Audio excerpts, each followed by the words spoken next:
नमस्कार दोस्तों, स्वागत है आपका एग्री उड़ान के यूट्यूब चैनल पर। जैसा कि आप सभी लोगों को पता है, हम यहां पे आपको टॉप 3000 प्रश्नों की एक सुपर सीरीज़ करा रहे हैं, जिसमें से आज का हमारा लेक्चर नंबर 5 है।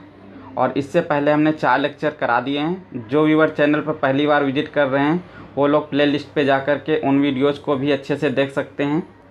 तो यहाँ पर हम कृषि के सभी सब्जेक्ट, जो भी कृषि से संबंधित सब्जेक्ट हैं, उनके महत्वपूर्ण प्रश्न करा रहे हैं। तो यहाँ पर हम आपको टॉपिक वाइज, मतलब सब्जेक्ट वाइज आपको इम्पॉर्टेंट प्रश्न दे रहे हैं, जो कि कृषि की सभी प्रतियोगी परीक्षाओं की दृष्टि से बहुत ही महत्वपूर्ण हैं।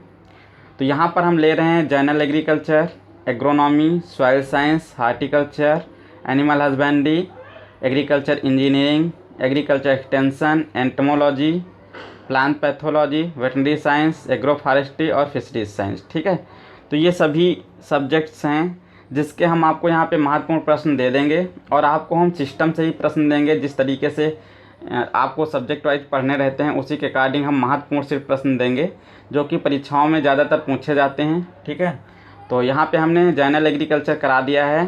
ठीक है, इसके मैंने 4 लेक्चर आपको दे दिए हैं, और भी जितने अगर मान लो महत्वपूर्ण प्रश्न होंगे वो आपको सब्जेक्ट वाइज हम देते रहेंगे, इसी में इंक्लूड करके। और इसके अलावा जो कुछ क्वेश्चन ऐसे रहते हैं जो जैसे लिस्टेड रहते हैं, मतलब कई सारी जैसे क्रांतियाँ हैं, सभी एक साइड से इम्पॉर्टेंट ही होती हैं। बहुत सारे जैसे इंस्ट्रूमेंट होते हैं, विटामिन्स होती हैं। तो इस तरीके के हम आपको वीडियोज़ जो है जनरल एग्रीकल्चर के अदर लेक्चर्स में दे देंगे। ठीक है, तो यहाँ पे हम सिर्फ इम्पॉर्टेंट क्वेश्चन ले रहे हैं। तो हमने जनरल एग्रीकल्चर करा दिया है, आज आपको हम एग्रोनॉमी कराएंगे। ठीक है, तो चलिए आज का वीडियो शुरू करते हैं। वीडियो शुरू करने से पहले कहना चाहेंगे, जो व्यूअर चैनल पर पहली बार विजिट कर रहे हैं वो लोग चैनल को प्लीज़ सब्सक्राइब ज़रूर कर लें, और अगर आपको वीडियो पसंद आता है तो अपने दोस्तों तक इसे ज़्यादा से ज़्यादा ज़रूर शेयर करना। ठीक है, तो आज का पहला क्वेश्चन है,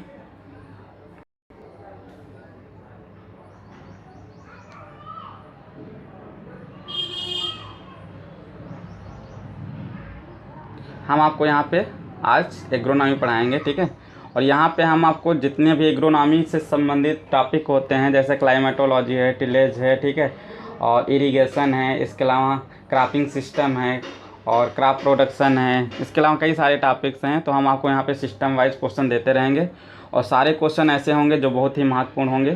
तो चलिए देखते हैं। क्वेश्चन है, एग्रोनॉमी किस भाषा का शब्द है? देखिए, हम आपको यहाँ पे बेसिक से लेकर चलेंगे। ठीक है, और सारे इंपॉर्टेंट क्वेश्चन ले लेंगे। तो आपको वीडियो को स्किप नहीं करना, अंत तक देखना बहुत ही महत्वपूर्ण यहाँ पे प्रश्न रहेंगे।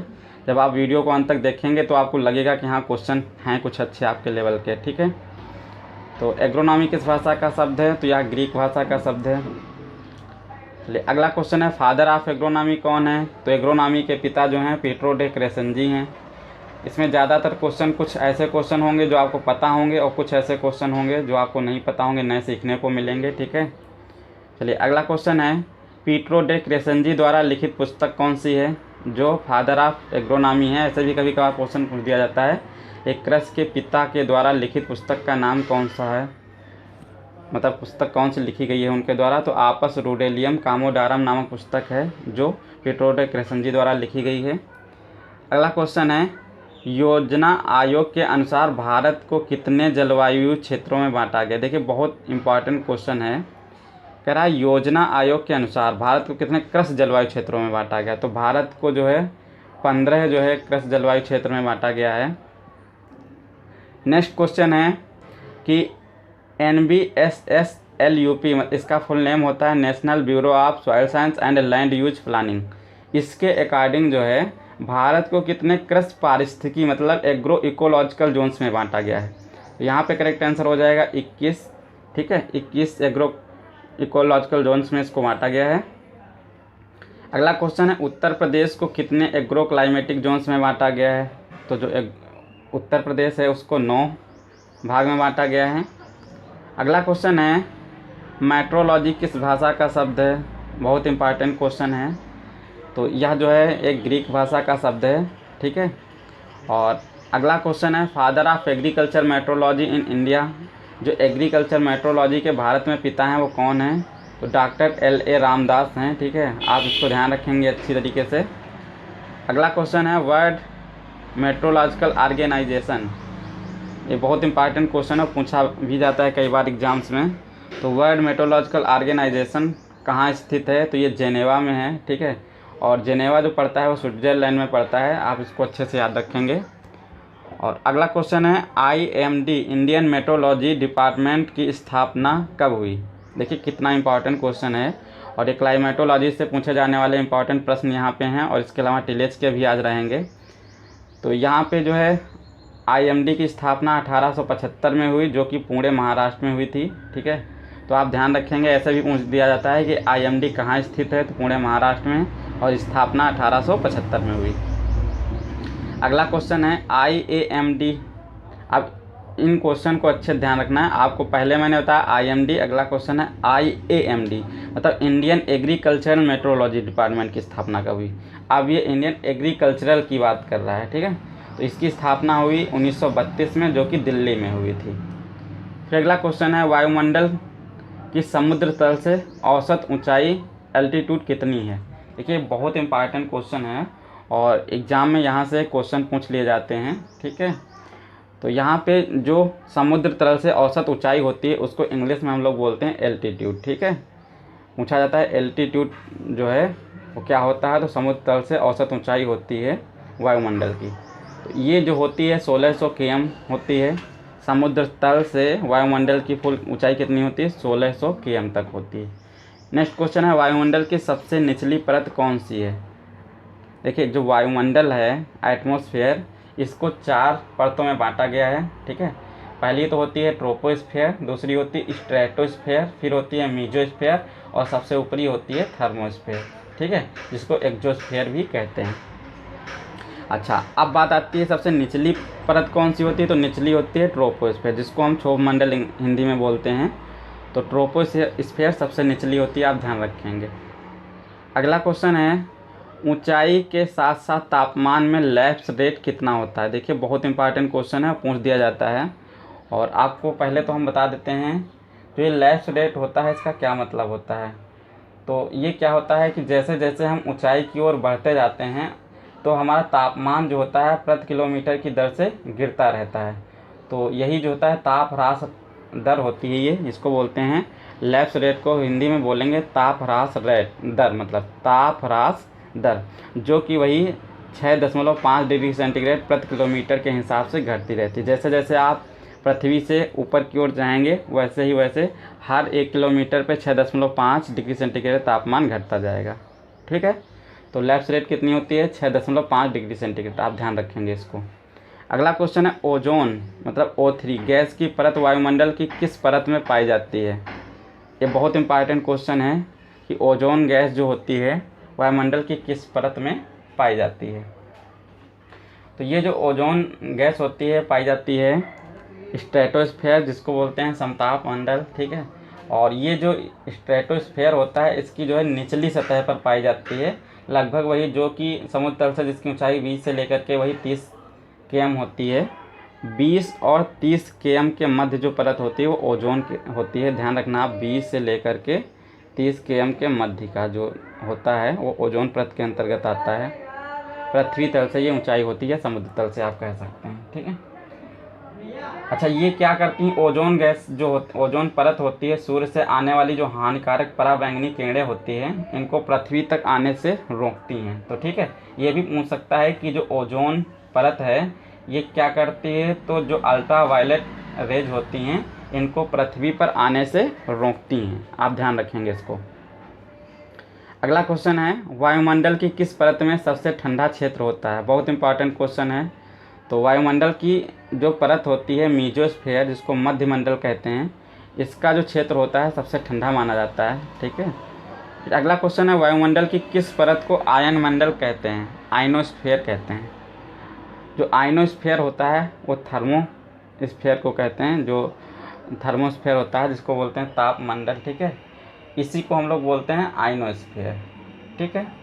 तो आयनोस्फीयर जो होता है ये सबसे ऊपरी जो परत होती है तापमंडल, इसी में पाया जाता है। अच्छा, अगला क्वेश्चन है वायुमंडल की सबसे ऊपरी परत कौन सी होती है। अभी आपने जान लिया निचली परत कौन सी होती है, अब बताएंगे आपको ऊपरी परत कौन सी होती है। तो सबसे ऊपरी परत होती है थर्मोस्फीयर, ठीक है, थर्मोस्फीयर सबसे ऊपरी परत होती है और इसी को तापमंडल कहते हैं। अगला क्वेश्चन है, जो वायुमंडल होती है, वायुमंडल के गैसीय संगठन में नाइट्रोजन का जो देखिए, जो वायुमंडल है उसका एक गैसीय संगठन होता है, तो उस संगठन में कौन कौन सी गैसें पाई जाती हैं, उनका क्या परसेंटेज रहता है। तो इसमें नाइट्रोजन पाई जाती है जो 78% होती है, ऑक्सीजन 20.95% होती है, और आर्गन जो है 0.93% होती है, तथा कार्बन डाइऑक्साइड जो पाई जाती है वायुमंडल में वो 0.03% पाई जाती है। तो इन सभी क्वेश्चन को आप नोट करके रख लेंगे और याद कर लेंगे। यहाँ से एक क्वेश्चन ज़्यादातर एग्जाम में पूछ लिया जाता है, और सबसे ज़्यादा यहाँ पे पूछा जाता है कार्बन डाइऑक्साइड, कि वायुमंडल में सबसे ज़्यादा वायुमंडल में कार्बन डाइऑक्साइड की मात्रा कितनी पाई जाती है, तो 0.03% पाई जाती है। चलिए अगला क्वेश्चन है, आप इन सभी गैसेस को याद कर लेंगे अच्छी तरीके से। फिर अगला क्वेश्चन है, खरीफ की फसलों के लिए औसतन तापमान कितना होता है। जो खरीफ में फसलें बोई जाती हैं उनके लिए एक एवरेज जो तापमान माना जाता है सभी फसलों के लिए, वो 31 से लेकर के 37 डिग्री सेंटीग्रेड होता है। और तथा जो रबी की फसलों के लिए अधिकतम तापमान कितना मानते हैं, जो रबी की फसलें होती हैं उनके लिए इष्टतम तापमान जो होता है 25 से लेकर के 30 डिग्री, मतलब अधिकतम तापमान जो होता है, ज़्यादा से ज़्यादा, कम की बात नहीं हो रही यहाँ पे, ज़्यादा से ज़्यादा की बात हो रही है, तो 25 से 30 डिग्री सेंटीग्रेड होता है। यहाँ पे पहले वाले क्वेश्चन में था औसतन, औसतन मतलब एक एवरेज होता है, लेकिन यहाँ पे इष्टतम की बात हो रही, अधिकतम मतलब सबसे ज़्यादा टेम्परेचर कितना तक होना चाहिए, तो यहाँ पे 25 से 30 डिग्री सेंटीग्रेड होगा। अगला क्वेश्चन है, वायुमंडलीय जो दाब होता है, ठीक है, इसका मान क्या होता है, एक बार बराबर कितना होता है।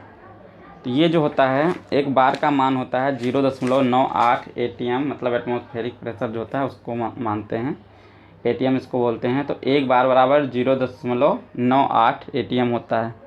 और कभी कभार ये ना पूछ करके ऐसे पूछ लिया जाता है कि जो एक बार होता है, ठीक है, यहाँ पे आप देख पाएंगे कि एक बार बराबर 1023 CM वाटर होता है। कितना होता है, एक बार बराबर होता है 1023,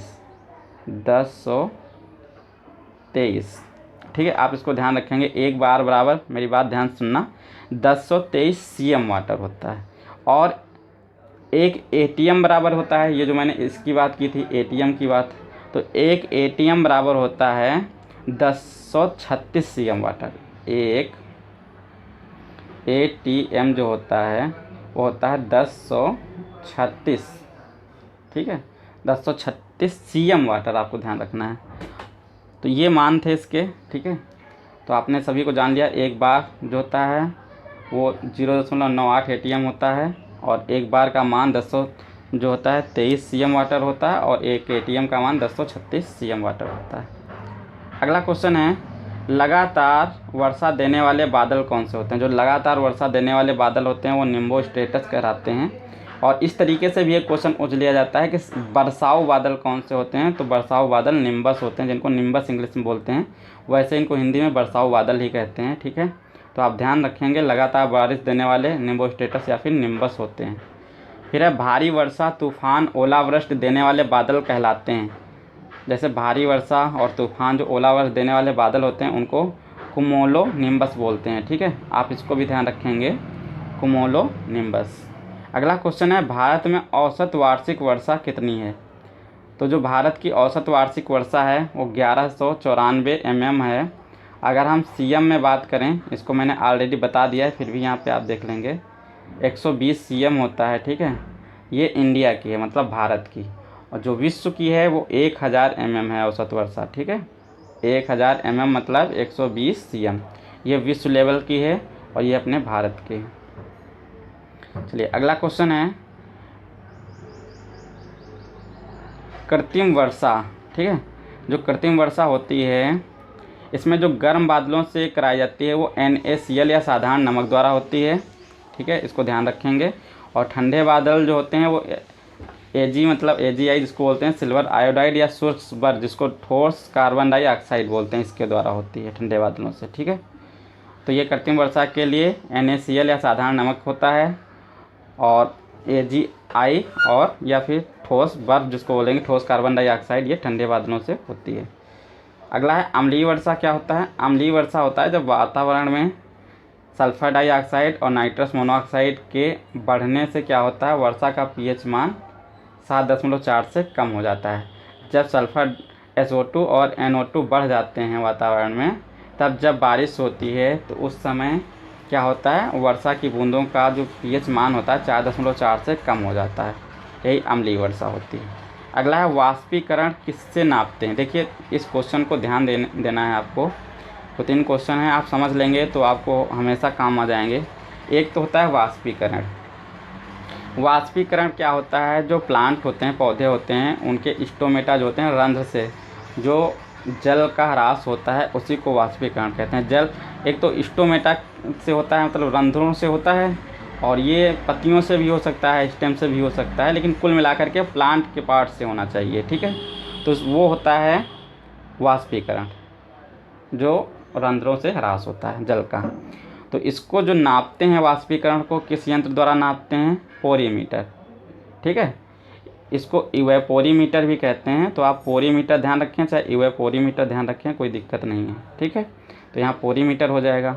अगला है वाष्पोत्सर्जन किससे नापते हैं। सॉरी यहाँ पे रॉन्ग हो गया, थोड़ा सा माफ़ करना, यहाँ पे हमने थोड़ा सा ध्यान नहीं दिया। यहाँ जो वाष्पीकरण होता है, ये जो होता है ये सॉइल मतलब भूमि से, और जो जितने जैसे नदियाँ हैं, नाले हैं, तालाब हैं, इनसे जो होता है वाष्पीकरण, जल वाष्प होता है, उसको हम बोलते हैं वाष्पीकरण, ठीक है। इसको मापते हैं पोरीमीटर, इवेपोरीमीटर द्वारा।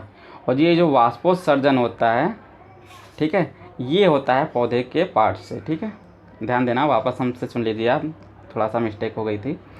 जो वाष्पीकरण होता है, ठीक है, ये होता है जल, जैसे समुद्री जल है, किसी नदी नाले द्वारा है, तालाब द्वारा है, या फिर मृदा का जो भी जल है, ठीक है, वो जो वाष्पीकृत होता है वो होता है वाष्पीकरण द्वारा। तो इसमें इवेपोरीमीटर या पोरीमीटर द्वारा नापते हैं। वाष्पोत्सर्जन जो होता है ये प्लांट के पार्ट द्वारा होता है, पत्तियों से रंध्रों के द्वारा जो जल का ह्रास होता है वो ट्रांसपायरेशन कहलाता है, वाष्पोत्सर्जन। ये होता है फोटोमीटर द्वारा नापा जाता है। और अगला क्वेश्चन है वाष्पोत्सर्जन, जिसको इवेपो ट्रांसपायरेशन बोलते हैं। ये क्या होता है, ये प्लांट और जो सॉइल द्वारा या फिर जो समुद्री जल या फिर नदी नाले तालाब हैं, इनके द्वारा जो जल होता है, मतलब मृदा और इन नदियों तालाबों द्वारा जल का ह्रास प्लस पौधों द्वारा ह्रास, दोनों का कंबाइंड रूप क्या कहलाता है, वाष्पीकरण, वाष्पोत्सर्जन, ठीक है, इवेपो ट्रांसपायरेशन। तो ये किसके द्वारा नापते हैं, लाइसीमीटर द्वारा। आप ध्यान से समझ लेना, ठीक है। थोड़ा सा मिस्टेक हो गई थी, उसके लिए हम क्षमा चाहते हैं। अगला क्वेश्चन है 230 नंबर है कि पौधों की वृद्धि किसके द्वारा नापते हैं। जो पौधे होते हैं उनकी वृद्धि किसके द्वारा नापते हैं, तो केस्कोग्राफ द्वारा नापते हैं। फिर क्लाइमेट किस भाषा का शब्द है, तो ये ग्रीक भाषा का शब्द है, ध्यान रखेंगे आप। क्लाइमेटोलॉजी भी ग्रीक का होता है, क्लाइमेट भी ग्रीक भाषा का शब्द होता है। अच्छा, अगला क्वेश्चन है रिलेटिव ह्यूमिडिटी, इसकी इकाई क्या होती है, ठीक है।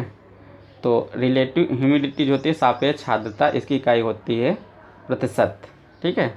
आपेक्षिक आर्द्रता कह सकते हैं हम लोग।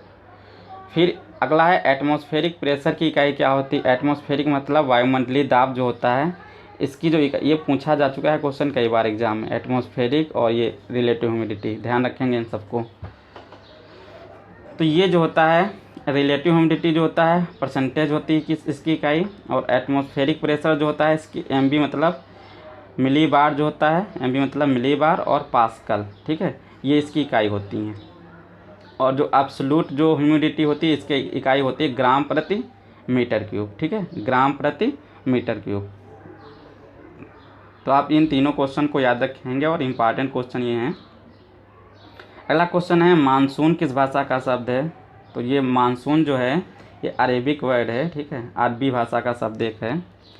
आपको हम बता देते हैं कि यहाँ पे जो भी हम प्रश्न ले रहे हैं एक सिस्टम से ले रहे हैं, आपको परेशान नहीं होना है, इसका एक नोट्स कवर करते चलना है, जिससे कि कभी भी आप जब एग्ज़ाम में बैठें, जब आपका एग्ज़ाम हो, जिस भी आप एग्ज़ाम की तैयारी कर रहे हैं उसके अकॉर्डिंग बस आपको उसका बेसिक पढ़ना पड़े, बाकी इन क्वेश्चन से ही ज़्यादातर आपको क्वेश्चन वहाँ पे मिल जाएंगे।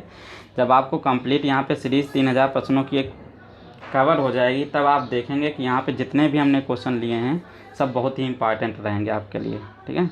तो आपको घबराना नहीं है, सभी क्वेश्चन को अच्छे से लर्न करते हुए चलना है, और एक अच्छा सा नोट्स कवर करते हुए चलना है। चलिए अगला क्वेश्चन है दक्षिणी पश्चिमी मानसून जो होते हैं, साउथ वेस्ट मानसून, सबसे पहले कब और कहाँ प्रवेश करते हैं? तो ये जो दक्षिणी पश्चिमी मानसून है ये 1 जून को केरल के तट पर प्रवेश करते हैं। और ये जो मानसून होते हैं ये लगभग वही 30 किलोमीटर प्रति आवर की स्पीड से चलते हैं। ठीक है, आप ध्यान देंगे, ये लगभग कितनी स्पीड से चलते हैं? 30 किलोमीटर प्रति घंटे की स्पीड से चलते हैं। और ये जो मानसून है ये भारत में सबसे ज़्यादा जो बारिश मतलब वर्षा होती है तो इन्हीं के द्वारा होती है। आप ध्यान रखना कि सबसे ज़्यादा बारिश किन मानसून से होती है, तो ये जो साउथ वेस्ट मानसून है, दक्षिणी पश्चिमी मानसून, इन्हीं के द्वारा भारत में सबसे ज़्यादा वर्षा होती है। ठीक है, तो आप इनको अच्छे से ध्यान रखेंगे। लगभग जो भारत का लगभग वही 75% जो वर्षा होती है इसी के द्वारा होती है। आप कई क्वेश्चन हमने आपको बता दिए कि जो दक्षिणी पश्चिमी मानसून है, सबसे पहले ये क्वेश्चन पूछा जाता है कि सबसे पहले कहाँ प्रवेश करते हैं, तो केरल में। कब करते हैं? तो 1 जून को। भारत में सबसे ज़्यादा वर्षा किन मानसून से होती है? तो दक्षिणी पश्चिमी मानसून के द्वारा होती है। ठीक है, और इससे लगभग जो वर्षा होती है संपूर्ण भारत की, उसका लगभग 75% वर्षा इसी के द्वारा होती है। तो आपको मैंने इतने क्वेश्चन यहाँ पे बता दिए। अच्छा, अगला क्वेश्चन है कि उत्तरी पूर्वी मानसून द्वारा भारत में कब वर्षा होती है? तो जो उत्तरी पूर्वी मानसून होते हैं इसमें जो है रबी ऋतु में वर्षा होती है। और यहाँ पे जो उत्तरी पूर्वी मानसून है ये ज़्यादातर सर्दियों में आते हैं। ठीक है, और इसमें जो ज़्यादातर देश का वही तमिलनाडु जैसे है और आंध्र प्रदेश है, कुल मिला के जो दक्षिण भाग है वहाँ पे जो है ज़्यादा वर्षा होती है इसके द्वारा। ठीक, तो आप ध्यान रखना कि सबसे ज़्यादा बारिश दक्षिणी पश्चिमी मानसून द्वारा और उत्तरी पूर्वी द्वारा रबी ऋतु में, वो खरीफ ऋतु में होती है। चलिए अगला क्वेश्चन है, दीर्घ अवधि के लिए मौसम पूर्वानुमान कितने दिनों का होता है? ये बहुत इंपॉर्टेंट क्वेश्चन है और आपको ध्यान रखना है जो दीर्घ अवधि के लिए मौसम पूर्वानुमान होता है वो 10 दिनों से अधिक दिनों के लिए होता है। और इससे पहले भी हमने यहाँ पे आपको मैंने अल्प अवधि के लिए जो होता है, मतलब लघु अवधि के लिए जो होता है वो बता दिया है, मध्यम अवधि के लिए वो भी बता दिया है, और आज ये जो है ये दीर्घ अवधि के लिए बता दिया है। तो यहाँ पे जो दीर्घ अवधि के लिए है वो 10 दिन से अधिक है, और हमने जो आपको लघु अवधि के लिए बताया था मौसम पूर्वानुमान वो 1 से 3 दिन के लिए बताया था, और मध्यम अवधि के लिए जो आपको बताया था 3 से 10 दिन के लिए बताया था। और एक होता है जो रेगुलर वाला पूर्वानुमान, मतलब प्रतिदिन वाला जो बताया जाता है उसको नाउ कास्टिंग बोलते हैं। तो 1 दिन की अवधि के लिए होता है। ठीक है, मतलब कुछ ही घंटों के लिए होता है। तो इतने थे जो कि मौसम से संबंधित पूर्वानुमान बताए जाते हैं। लघु जो होता है 1 से 3, 3 से 10 जो होता है वो होता है मध्यम, और लॉन्ग जो होता है 10 से अधिक दिन के लिए होता है। चलिए अगला क्वेश्चन है, टिलेज किस भाषा का शब्द है? तो ये एंग्लो सैजॉन द्वारा है। ठीक है, टिलेज किस भाषा का शब्द है? एंग्लो सैजॉन। ठीक है, ये ध्यान रखेंगे, ये एग्जाम में पूछा जा चुका क्वेश्चन है। फिर है टिलेज भूपरिष्करण के पिता कौन है? ये जो टिलेज है मतलब भूपरिष्करण, इसके पिता जो हैं जेंथ्रो टुल हैं। अगला क्वेश्चन है, उथली जुताई के लिए कितनी गहराई होनी चाहिए? ये बहुत इंपॉर्टेंट क्वेश्चन है और हमने आपको बताया भी था जो गहराई से रिलेटेड क्वेश्चन थे, कितने कितने गहराई पे कौन सी गहराई मतलब जुताई की जाती है। तो यहाँ पे हमने आपको बताया जो उथली जुताई है, ठीक है, वो 5 से लेकर के वही 6 cm तक करते हैं। और जो मध्यम, देखो 3 प्रकार से होती है, एक तो होती है उथली, ठीक है, दूसरी होती है मध्यम, और एक होती है डीप मतलब गहरी। ठीक है, तो जो गहरी जुताई होती है और मध्यम जुताई होती है, गहरी होती है मध्यम होती है 15 से 20 cm में। ठीक है, और ये जो गहरी होती है ये होती है 25 से 30 सेंटीमीटर, 25 से 30 cm गहराई।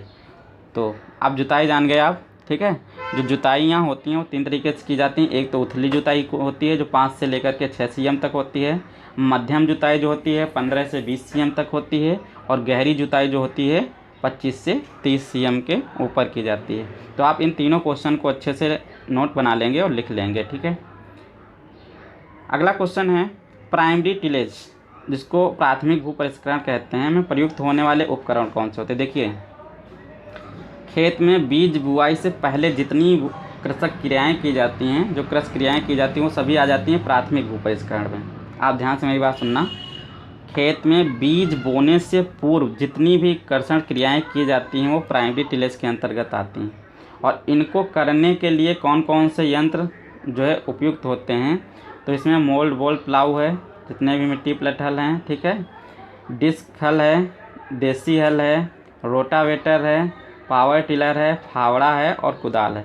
अच्छा, एक क्वेश्चन यहाँ पे ध्यान रखेंगे, ये जो रोटावेटर है ये प्राथमिक भू परिष्करण और द्वितीयक भू परिष्करण दोनों में आता है। मतलब इसके द्वारा प्राथमिक भू परिष्करण क्रियाएँ भी की जा सकती हैं और द्वितीयक भू परिष्करण क्रियाएँ भी की जा सकती हैं। ध्यान रखना आप रोटावेटर के लिए, ठीक है।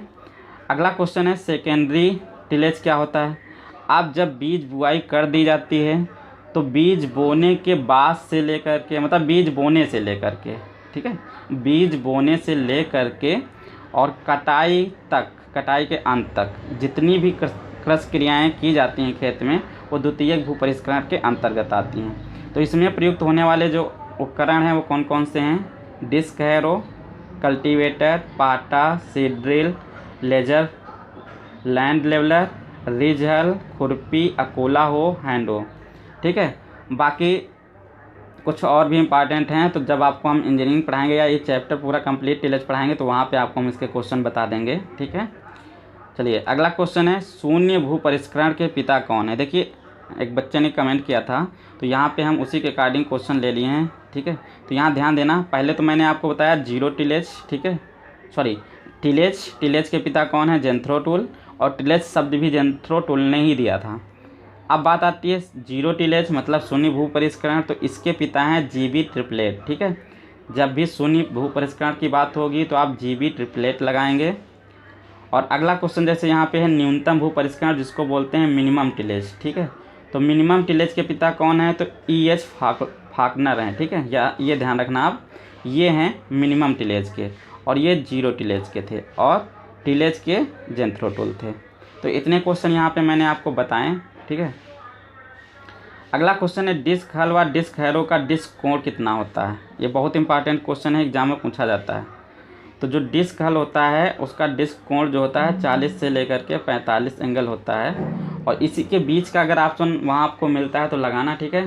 कभी कभार ऐसा होता है जो एग्ज़ाम में क्वेश्चन आते हैं तो वहाँ पे ऑप्शन थोड़ा सा इधर उधर कर दिया जाता है, थोड़ा सा साइड में कर दिया जाता है। जैसे मान लीजिए यही क्वेश्चन होता है और ऑप्शन वहाँ पे दे रखे होते हैं 20 एंगल, ठीक है, 30 एंगल, 35 एंगल और 42 एंगल, तो आपको 42 एंगल कहना है, वहाँ पे छोड़ना नहीं इस क्वेश्चन को। ये नहीं कि 40 से 45 सर ने पढ़ा है तो आप ध्यान नहीं देंगे, ठीक है। चलिए अगला क्वेश्चन है डिस्क हल का टिल्ट कोण क्या होता है। जो टिल्ट कोण होता है, टिल्ट एंगल, वो कितना होता है, वो 15 से लेकर के 25 एंगल तक होता है, तो इसको भी ये आप ध्यान रखेंगे। अगला क्वेश्चन है खड़ी फसल में की जाने वाली भू परिष्करण क्रियाओं को क्या कहते हैं। ये बहुत इंपॉर्टेंट क्वेश्चन है। जो खड़ी फसल होती हैं, जब हम बुआई कर देते हैं, थोड़ा सा बड़ी हो जाती हैं, तो उनमें जितनी भी भू परिष्करण क्रियाएँ की जाती हैं उनको इंट्रा कल्चर बोलते हैं, ठीक है। इंटर कल्चर मतलब अंतः कृषि बोलते हैं। तो आप इस टर्म को याद रखेंगे, खड़ी फसल में की जाने वाली क्रियाएँ क्या होती हैं, इंटर कल्चर कहलाती हैं, अंतः कृषि कहलाती हैं। चलिए अगला नेक्स्ट क्वेश्चन है बीज व उर्वरक दोनों को एक साथ किसके द्वारा बोते हैं, मतलब किसके द्वारा खेत में बिखेरते हैं। बीज और जो उर्वरक होता है उसके लिए सबसे उपयुक्त जो यंत्र है फर्टिकम सीड ड्रिल है। इसी के द्वारा बीज और फर्टिलाइज़र दोनों का एक साथ में बुआई हम कर सकते हैं, डाल सकते हैं खेत में।